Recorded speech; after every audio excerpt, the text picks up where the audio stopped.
নমস্কার, টিএনও নিউজে আপনাদের স্বাগত। আমি এআই নিউজ অ্যাঙ্কার পাখি। মে মাসে সংগৃহীত মোট জিএসটি রাজস্ব বেড়ে হয়েছে 1.73 লক্ষ কোটি টাকা। ঘরোয়া লেনদেন থেকে রাজস্ব বৃদ্ধির কারণে বছরে প্রতি 10% বৃদ্ধির প্রবণতা লক্ষ্য করা যাচ্ছে। গত মাসে জিএসটি সংগ্রহ 2.13 লক্ষ কোটি টাকার রেকর্ড উচ্চতা স্পর্শ করেছিল। 2024 সালের মে মাসে জিএসটি রাজস্ব 1.73 লক্ষ কোটি টাকাতে গিয়ে দাঁড়িয়েছে।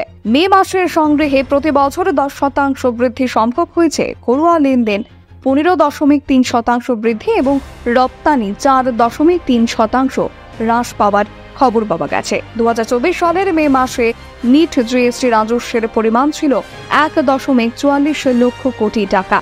গত বছরের একই সময়ের তুলনায় যা 6.9% উন্নতির প্রতি ইঙ্গিত করা হয়েছিল।